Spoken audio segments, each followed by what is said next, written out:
Alright, this is part 3, the final part of my KiDdViRuS53 update. We've got a new filming location, which I just actually decided to do just a few minutes before I started this video. Previous times you see me do part 3 of my updates, it used to be right there on the other side of this room.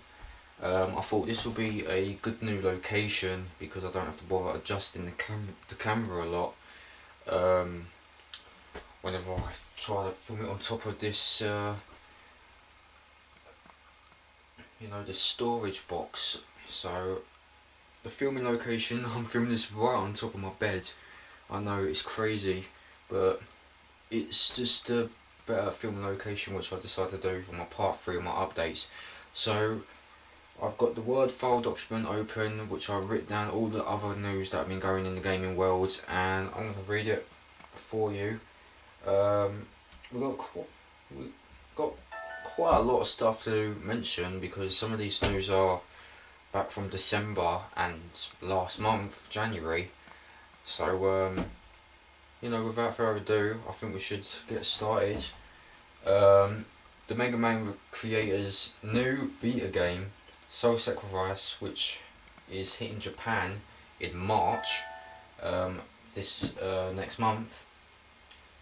So the first game from the Mega Man creator, KiDdViRuS53's new studio concept is Soul Sacrifice, which is a dark fantasy RPG, and obviously it comes out in March. In addition to this, the game will also get its own bundle alongside a Cosmic Red Vita, a 4GB memory card, and a branded pouch, strap and cloth. Currently, Japan only bundle will cost 29,980 yen, so that's around $365. So yeah, so the Soul Sacrifice is also slated for release in North America and Europe, though the release date plans are yet to be revealed. Next up, Bethesda is not done with the Skyrim DLCs. So with Dragon Ball, which was set to provide a hefty slice of additional content and quests for the Elder Scrolls Skyrim on the PS3 in 2013, Bethesda has declared that it's not finished with DLCs for the epic fantasy RPG just yet. Surely that's assuming that the studio gets around to getting all the previous DLC like Dawnguard, Hearthfire and Dragonborn onto PS3 before then. Presumably, we think Dragonborn is the best add-on for Skyrim yet, and we don't want fans to wait long for it. So that's our current focus, which was tweeted by Bethesda PR guru Pete Hines. As far as other DLCs, we're not done working on Skyrim content. We'll let everyone know when we have the new details or info to share. So Dragonborn is set to head to Skyrim on PS3 somewhere this year, but there's no release for that yet. Next we've got Assassin's Creed 3, the Hidden Secrets add-on, has been reset in progress for some players. So a host of enormously disgruntled users have been reporting a major issue with Assassin's Creed 3's first proper DLC. This was made available for Season Pass owners, but apparently playing the content is causing players' progress through the main story to be reset, while preserving progress on certain side missions and activities. A 100% completion statistic is therefore being rolled back to 45%, placing players at the game's opening chapters, meaning essentially having to begin the story again from scratch. In some cases, completed naval and privateer missions have also been reset too. So, as Assassin's Creed 3 autosaves, it seems that the completed game saves might be unobtainable.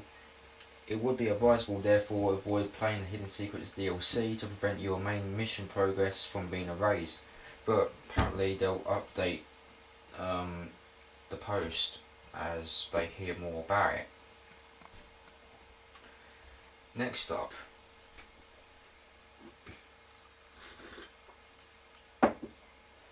Sorry about that.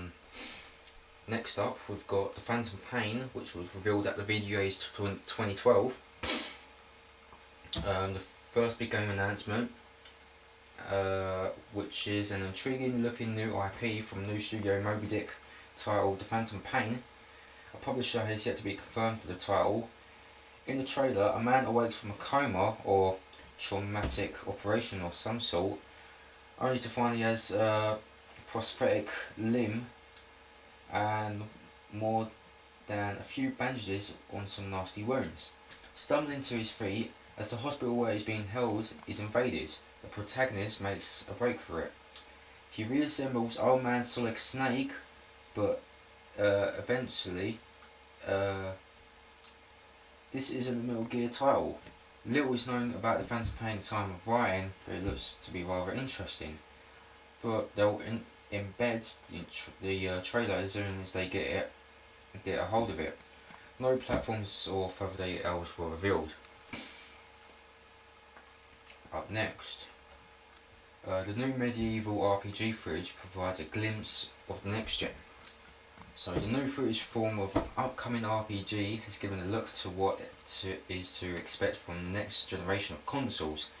Created by ex-Mafia designer Daniel Vavra, the game is a medieval RPG in development at Zex Studio,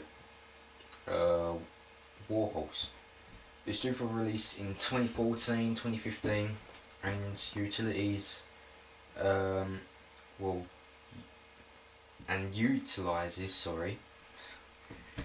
utilises a modified version of CryEngine 3. It isn't unknown what console or consoles the game will be released on, basically because they don't know yet.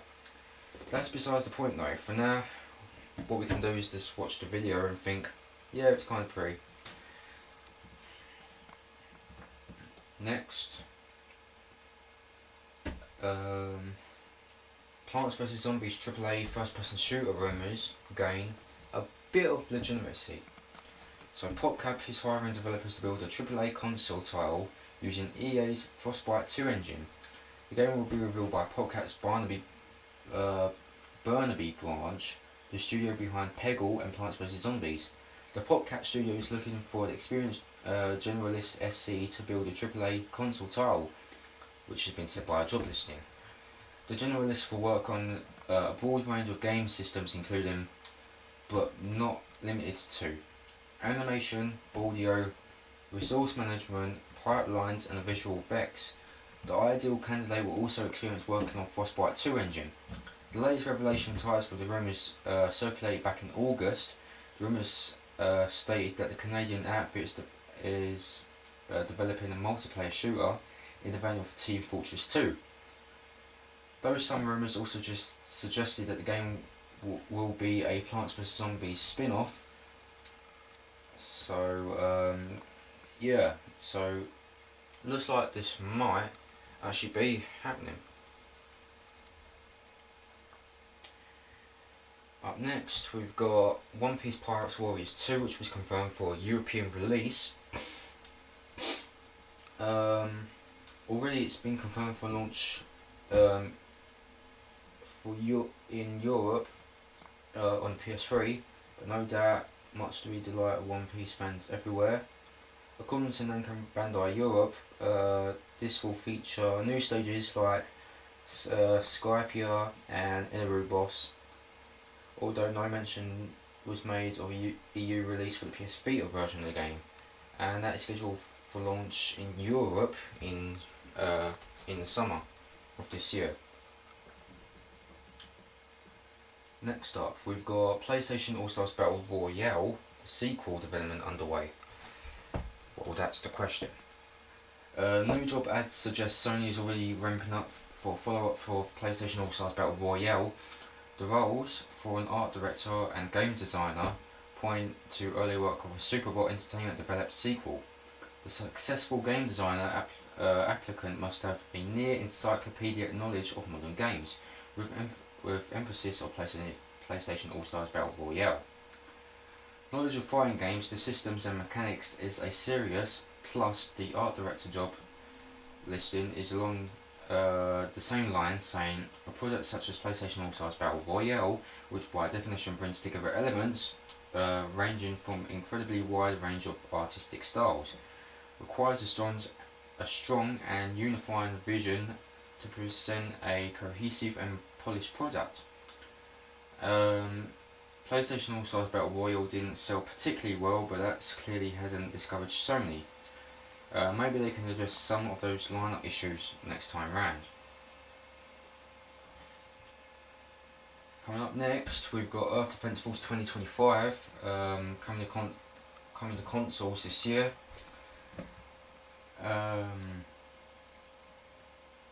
Just find where it is. So, with the game under development at current Japanese EDF studio Sandlot, having been dormant for a while, the oversized insects return to Earth, sending the population into panic as a state of emergency is declared. With a host of EDF classes to choose from, and more weapons in your arsenal than ever before, Earth Defense Force 2025 is set to be the biggest in the series yet. With the return of the Ravagers also comes the first Earth Defense Force title to feature 4-player co-op on consoles, with tons of missions, promised by the OTT action shooter that sees you killing towering ants, spiders and so forth.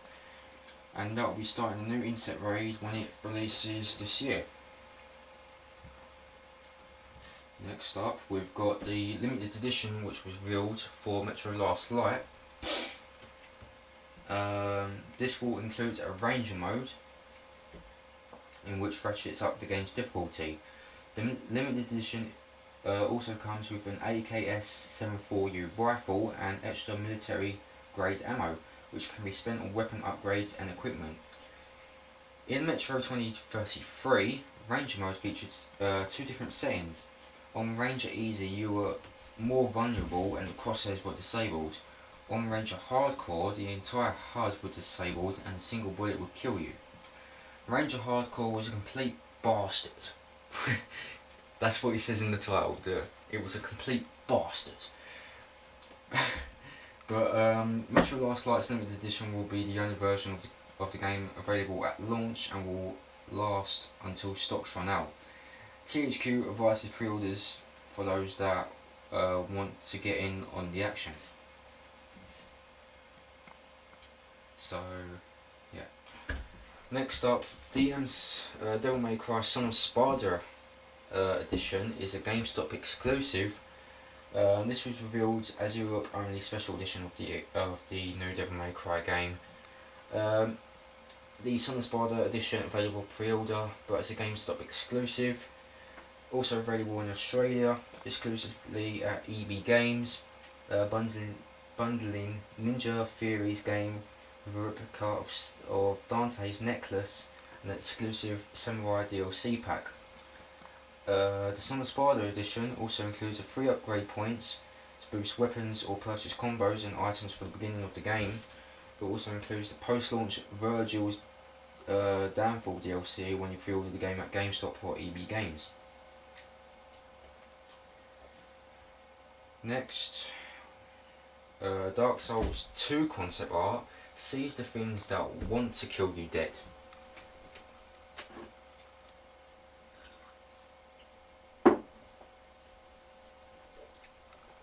So, some concept art for Dark Souls 2 has found its way online, showing some of the typically dark and twisted monsters you'll be facing as you visit dark depths and bowels of the gloomy dungeons in the game's new world, promising to be more accessible, but still every bit is demanding as its procedure. Dark Souls 2 is a mouth-watering prospect, taking place on another grueling journey, where every bit of incremental progress is hard-fought and well-earned.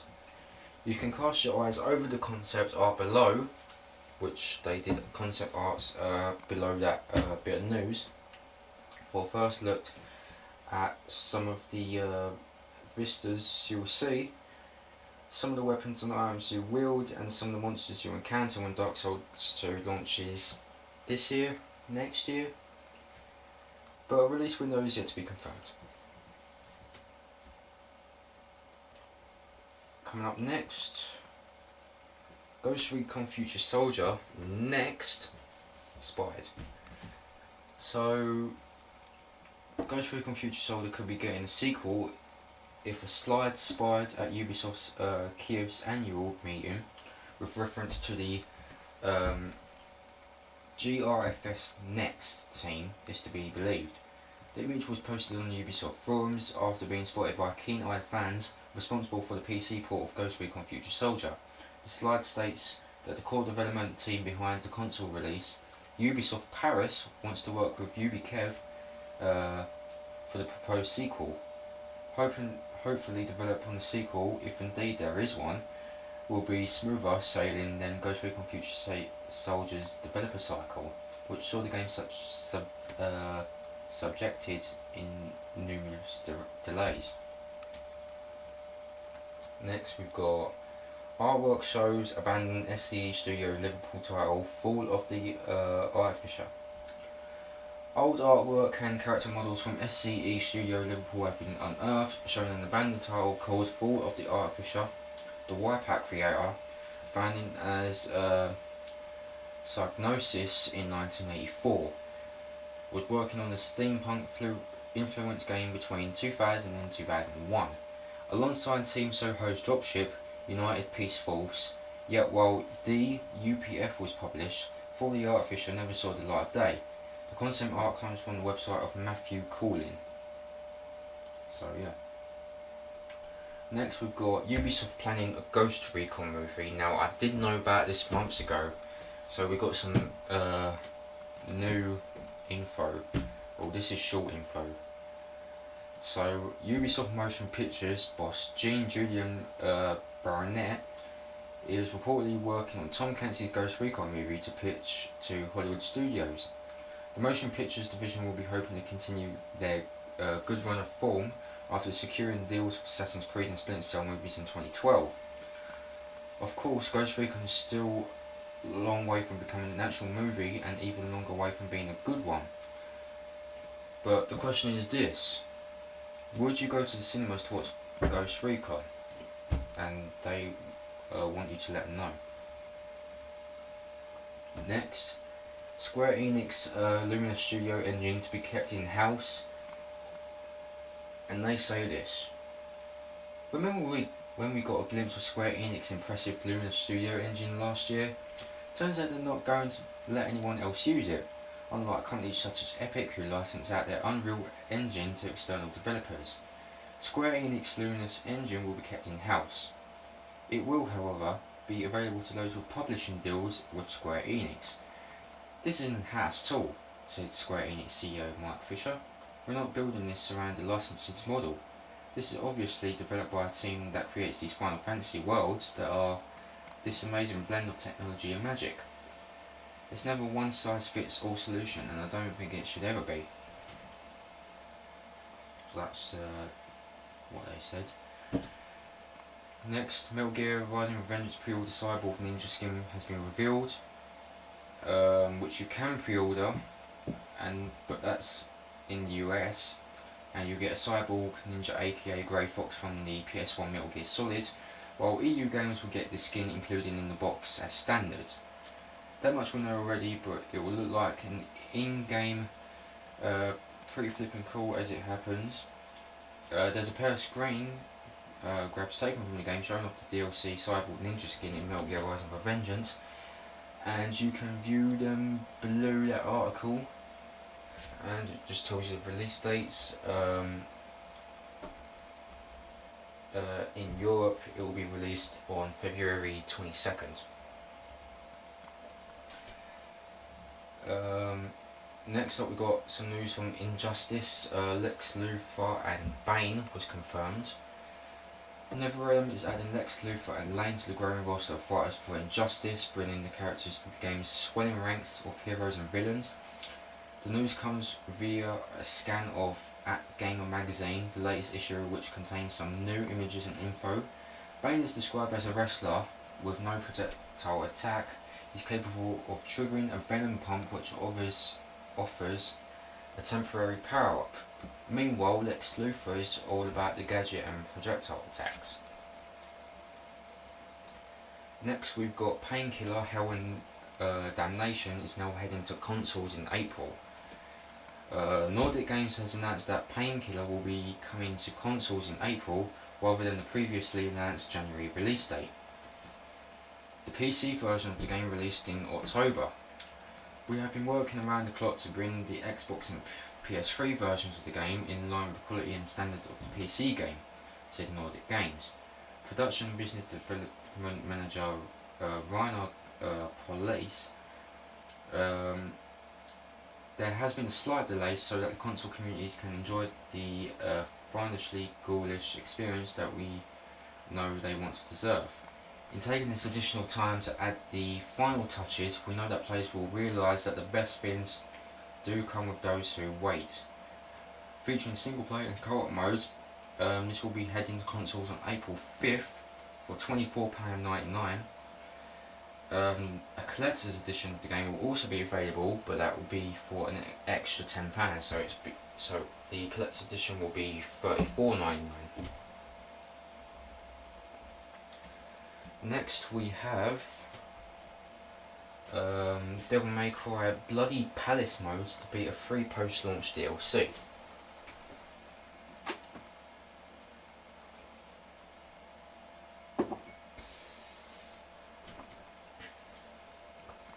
So, Capcom confirmed that the Bloody Palace mode for DM's Devil May Cry will be available post-launch as completely free DLC, amid fears from fans that the publisher might consider charging for it. Worry not, O Demon Slaying Faithful, it costs you nothing. As in previous installments of the series, Bloody Palace mode will be playable on the completion of the main game and deliver over 100 levels of demons and enemies, including 5 brutal bosses. Capcom confirmed in a statement, as ever stylish combat will be recognised with gamers having the opportunity on top the global leaderboards as Bloody Palace's #1 Demon Slayer. Next up, we've got PS3's lifetime shipments overtake Xbox 360 according to the market research. According to the new report published by market research firm International Data Corporation IDC, in December, lifetime shipments for the PS3 consoles reached 77 million, surpassing shipments of Xbox 360 consoles by 1 million units, as noted in GiDdViRuS's summarization of the 67-page study. This is despite Sony's launching the PS3 in 2007, a year later than Microsoft Xbox 360, and a relatively slow start thanks to the console's high price point at launch. No doubt the more affordable slim and super slim models of the console have helped in contributing to these latest figures. Of course, these figures relate to units shipped rather than sold, although Sony reported that 70 million PS3s have been sold in November, a month after Microsoft have reported the same figure.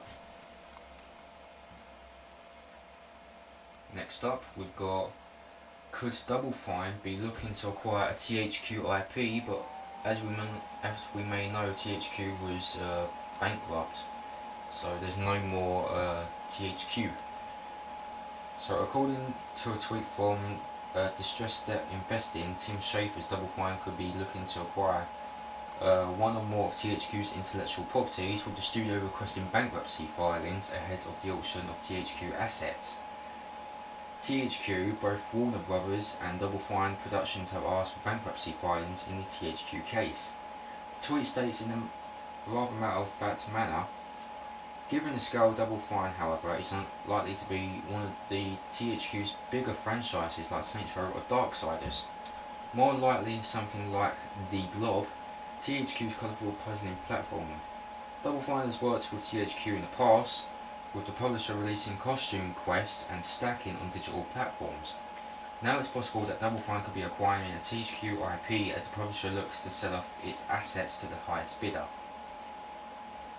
So yeah. Next up, of course, we've heard that Resident Evil Revelations is coming to the consoles, but we don't need to mention about that. Obviously, that I can say that Resident Evil Revelations is based on with 50 achievements or trophies, as opposed to RE4 and Code Veronica's 12 trophies Presumably you'll be given a lick of HD paint too. So yeah, that's all I can really say about that. Moving on. PS4 could be unveiled in May, and that is hinted by the Sony executive. And I just want to see how long I've got on this camera. Okay. So Sony's PS4 may be unveiled before the year's E3 and perhaps even as early as May. That's according to Sony's Home Entertainment's Vice President Hiroshi Sakatomi. When quizzed on next gen by Spanish outlet email.com, Sakatomi said, "I can only say that we are focused on E3 gaming event scheduled for June. The announcement may be in that minute or even earlier May." Pushed on whether the reveal would be a major announcement or a minor reveal, Sakatomi said, "Probably a first in time that we expect to deliver great news, but we must wait until May at least." The tease comes following a report by search firm Raid Bird Equity, which also suggests that the PS4 will be announced before E3. The report also states that the unit will cost $400 and launch in October, 1 month before the Xbox 720 or whatever it be called. Next, got Injustice release date and collector's edition revealed. This will bundle the game with a host of lovely DC related collectibles, including the stone. Including the statue of Batman and Wonder Woman. So yeah, that's an exclusive 25cm collectible statue with Batman and Wonder Woman, a unique steelbook packaging, Injustice comic book, and 3 exclusive skins based on Batman, Superman and Wonder Woman. And this is scheduled to release on April 16th in America and April 19th in Europe. The collector's edition will be £75, or in America will be $100. Sorry, that's not America, that's in other countries in Europe, it will be €100. Next we have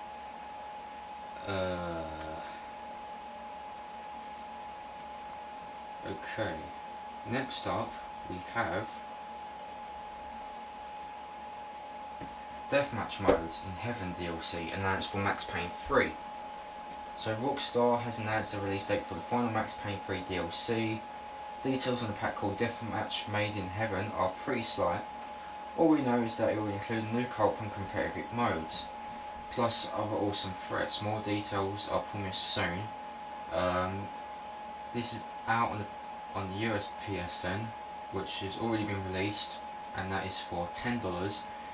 The European PSN users have to wait until the 30th of January, which already has passed, and it's free to Rockstar's pass owners.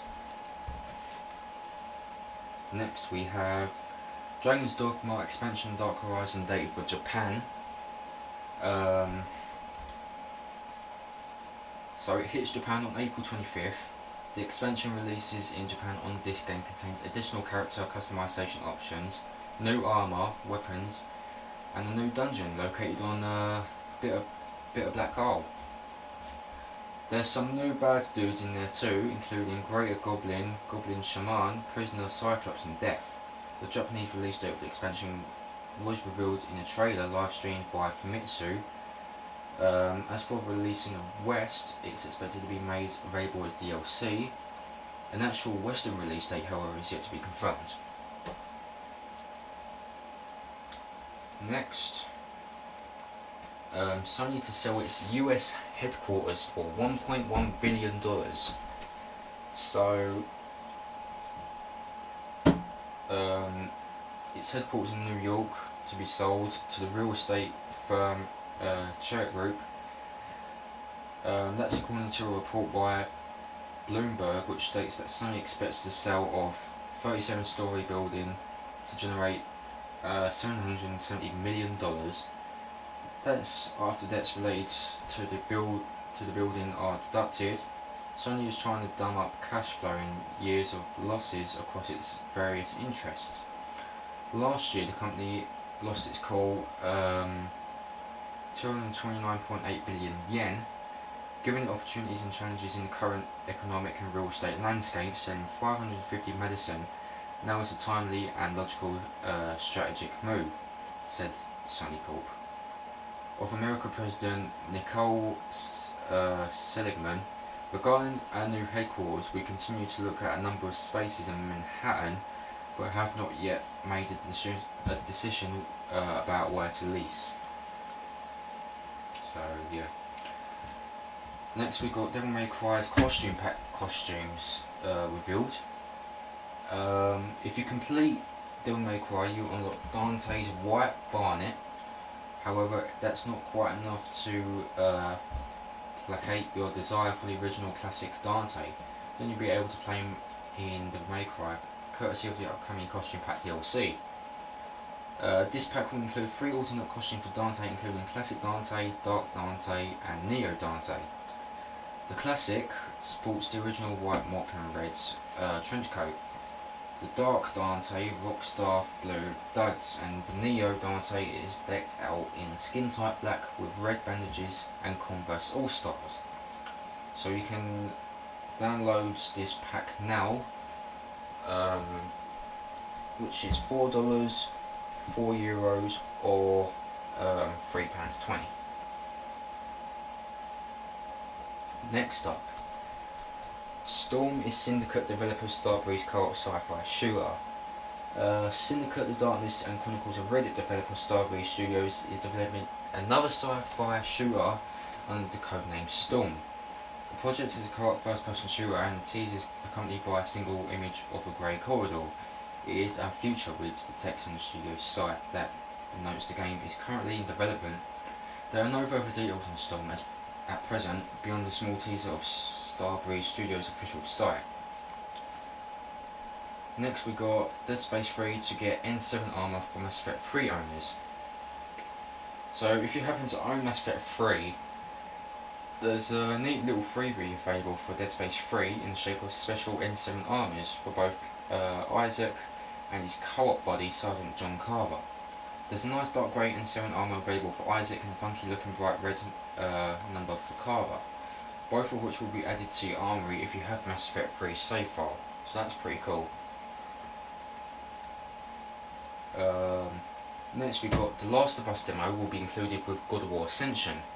So if the prospect of hacking and slashing into mythological beasts as Kratos in God of War Ascension isn't enticing enough for you, then perhaps the news that the game will be bundled with an exclusive demo of Naughty Dog's The Last of Us. You find the demo sitting on the main menu of God of War Ascension 2, as it will be on the Blu-ray disc itself, and you'll be able to access the demo as soon as it becomes available, with details on the menu. And it just tells you the release dates. I'll tell you it'll be launching on March 12th and March 13th in Europe, and The Last of Us will be releasing on May 7th. Yeah. Next we've got Assassin's Creed 3 Infamy of Kim Washington episode dated. Ubisoft announced the first episode in 3 episodes, Assassin's Creed 3 DLC. The Tyranny of Kim Washington will be coming next month. Titled Infamy of Kim Washington, episodic DLC picks up after the events of Assassin's Creed 3 with an alternate historical timeline. It's 1783, the American Revolution is at an end. The Rattan Hackington, aka Connor, awakens from an unsettling dream only to discover that the newly founded United States of America, George Washington, has been crowned king, and he's a nasty piece of work. It's up to Rattan Hackington to depose the tyrant king and return freedom to the land. The Infamy of Kim Washington will be the first episode in the 3-episode DLC tale. Be available to download on PSN on February 19th in America, and on the 20th in the UK and Europe for $10. Well, in Europe for £10. You can also grab it as part of Assassin's Creed 3 Season Pass, which the Season Pass costs $23.99. Next up, we've got Dead or Alive 5 1.03 patch bug found in the PS3, and the fix is coming this month in February. So yeah, I don't really have to say anything about that. So we're just going to move on.